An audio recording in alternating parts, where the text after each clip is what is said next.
2025 SLST 11-12 আজকের কাউন্সেলিংয়ে কে কোন school নিয়েছে পুরো লিস্টটা তোমরা দেখে নাও। আর ওয়েটিং কাউন্সেলিংয়ের জন্য কতগুলো সিট ফাঁকা থাকলো এই লিস্টটা দেখলেই তোমরা বুঝতে পারবে, মানে কতজন চাকরি পাবে ওয়েটিং থেকে। তো চলো দেখে নেওয়া যাক। তো এসএসসি ওয়েবসাইটে এসে তোমরা এরকম পেজ দেখতে পাবে, ঠিক আছে।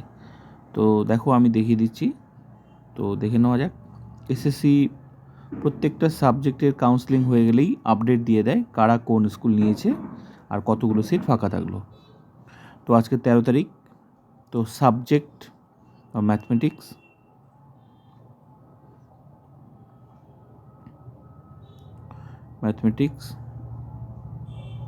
বেঙ্গলি মিডিয়াম দেখে নেব আজকে কতজন চাকরি নিয়েছে।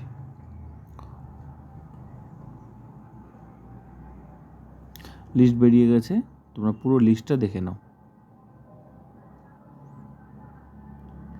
এইভাবেই প্রত্যেকটা সাবজেক্টের কিন্তু কাউন্সেলিং আপডেট কিন্তু এসএসসি দিয়ে দেয়, যে সমস্ত সাবজেক্টগুলো কাউন্সেলিং হয়ে গেছে। তো আজকেও তাই ম্যাথমেটিক্স তোমরা দেখো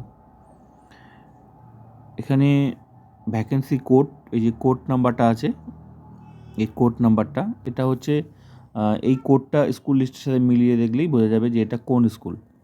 আর পাশে রোল নাম্বার দেওয়া আছে, মানে এই স্কুলটা এই ক্যান্ডিডেট নিয়েছে, ক্লিয়ার।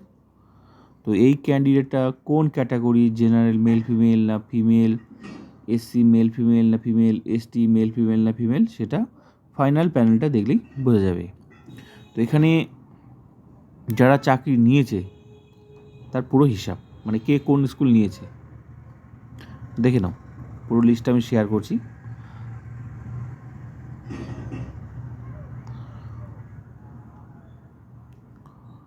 ফাইনাল প্যানেলে কতজন নাম ছিল, কতগুলো সিট ছিল, তার মধ্যে কতজন চাকরি নিয়েছে, তো যতজন চাকরি নিয়েছে তো আজকের এই হিসাব, ঠিক আছে। মাইনাস করলেই বেরিয়ে যাবে কতগুলো সিট থাকলো।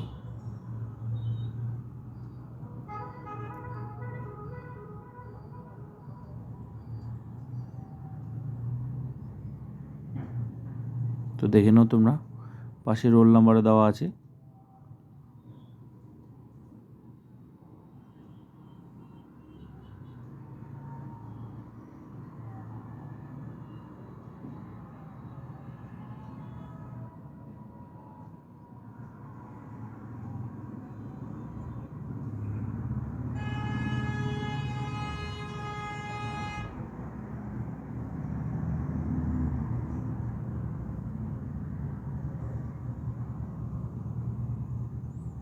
তো এতজন চাকরি নিয়েছে আজকে,